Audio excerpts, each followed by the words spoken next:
हर साल चैत्र शुक्ल पक्ष की पूर्णिमा तिथि को हनुमान जयंती मनाई जाती है। इस दिन संकट मोचन श्री हनुमान जी का जन्म हुआ था, इसलिए इस दिन को त्योहार के रूप में मनाया जाता है। हनुमान जी को कलयुग का सबसे प्रभावशाली देवता भी माना जाता है। मंगलवार हनुमान जी का दिन माना जाता है और मान्यता है कि हनुमान जी अमर है, ऐसे देवता हैं जो अपने भक्तों को शीघ्र संकट से दूर करते हैं। जब विष्णु भगवान ने राम अवतार लिया था, उस समय रावण को दिव्य शक्ति प्राप्त हो गई थी, जिससे वे काफी शक्तिशाली हो गया था।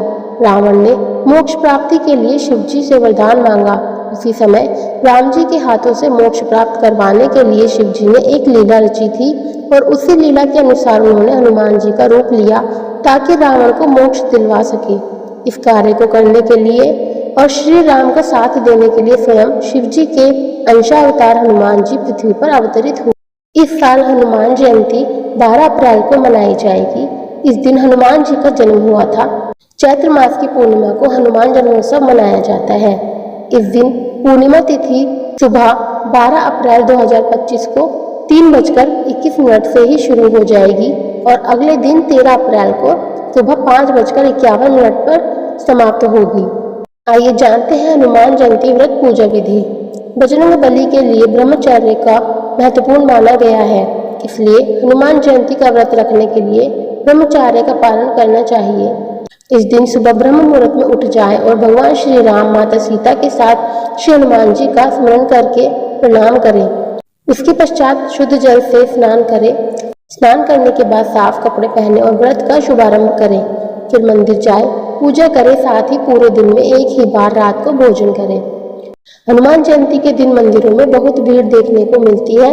लोग हनुमान जी की पूजा करते हुए मंदिरों की सजावट करते हैं, झांकी सजाते हैं, व्रत उपासना करते हैं। कई मंदिरों के बाहर मेला भी देखने को मिलता है।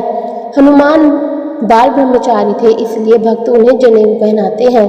हनुमान जी की मूर्तियों पर सिंदूर और चोला चढ़ाते हैं। मान्यता है कि श्री राम की लंबी उम्र के लिए एक बार हनुमान जी ने अपने पूरे शरीर पर सिंदूर चढ़ा लिया था और इसी कारण उन्हें उनके भक्तों द्वारा भी सिंदूर चढ़ाना बहुत प्रिय लगता है, जिसे चोला कहते हैं।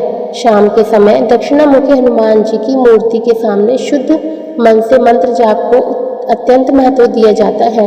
हनुमान जयंती पर रामचरितमानस के सुंदरकांड पढ़ने से भी हनुमान जी बहुत प्रसन्न होते हैं। सभी मंदिरों में इस दिन जगह जगह भंडारे भी आयोजित किए जाते हैं। हिंदू मान्यता के अनुसार 8 अजर अमर महापुरुषों में से बजरंग बली भी एक हैं, इसलिए उनकी पूजा अर्चना और व्रत करने से जीवन में आने वाले संकटों को दूर करने में मदद मिलती है। साथ ही हनुमान जयंती और मंगलवार के दिन पूजा करने से हनुमान जी की अथाह कृपा प्राप्त होती है। यह भी माना जाता है कि हनुमान जयंती के अवसर पर विधि पूर्वक हनुमान चालीसा और सुंदरकांड का पाठ करने से सभी प्रकार की मनोकामनाएं पूर्ण होती हैं। आइए अब सुनते हैं हनुमान जी की व्रत कथा। एक ब्राह्मण और उनकी पत्नी थी, जिनकी कोई संतान नहीं थी, जिसके कारण वह दोनों बहुत दुखी थे।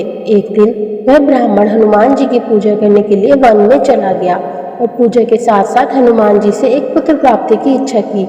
उसकी पत्नी भी मंगलवार का व्रत किया करती थी, जिससे संतान प्राप्ति हो सके। मंगलवार के दिन व्रत समाप्त होने के बाद भोजन बनाकर हनुमान जी को भोग लगाने के पश्चात वह खुद भोजन ग्रहण करती थी।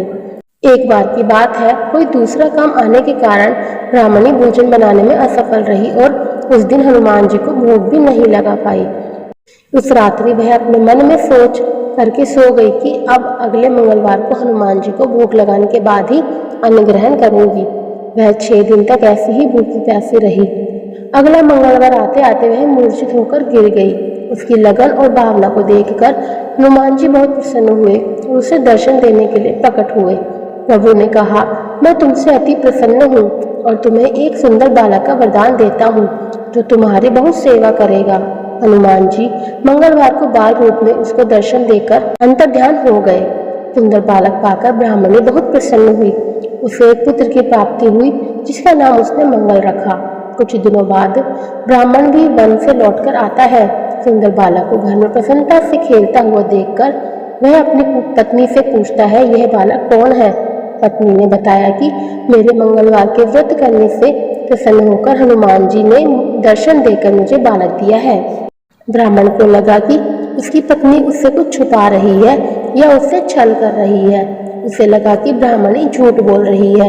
एक दिन ब्राह्मण कुएं पर पानी भरने गया तो ब्राह्मणी ने उससे मंगल को भी साथ ले जाने के लिए कहा। वह ब्राह्मण अपने पुत्र मंगल को भी साथ ले गया व उसे कुएं में फेंक दिया और वापस पानी भरकर घर आ गया। पत्नी के पूछने पर उसने कोई जवाब नहीं दिया। तभी मंगल मुस्कुराते हुए घर आ गया। ब्राह्मण उस बालक को देखकर आश्चर्य में पड़ गया। रात्रि में उसके सपने में हनुमान जी आए और कहने लगे, यह बालक मैंने वरदान स्वरूप दिया है, तुम अपनी पत्नी पर बेवजह शक कर रहे हो। ब्राह्मण पति यह जानकर बहुत खुश हुआ और उसे अपने काम किए पर पछतावा भी हुआ। उसके बाद फिर ब्राह्मण पति पत्नी मंगलवार का व्रत रखकर अपना जीवन आनंद पूर्वक व्यतीत करने लगे।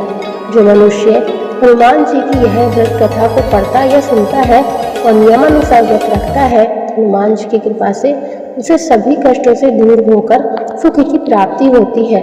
हनुमान जी का बीज मंत्र ओम ऐं ब्रीम हनुमते श्री रामदूताय नमः। इनके अलावा इन मंत्रों का जाप भी आपके लिए लाभकारी होता है। मनोजवम मारुतुल्य वेगम जितेन्द्रियम बुद्धिमतां वरिष्ठम वातात्मजम वानरयूथ मुख्यम श्री रामदूतम शरणं प्रपद्ये। अतुलित बलधामम हेम शैलाभदेहम धनुज वनकृशानुम ज्ञानिनां गगण्यम सकल गुण विधानम वानराणमधीशम रघुपति प्रियभक्तम वांजातम नमामि। आपको हमारी वीडियो अच्छी लगी तो कृपया लाइक शेयर एंड कमेंट जरूर कीजिएगा। अगर आप हमारे चैनल पर नए हैं तो चैनल को सब्सक्राइब करना ना भूलें तथा बेल आइकन जरूर दबाएं। सभी को राधे राधे।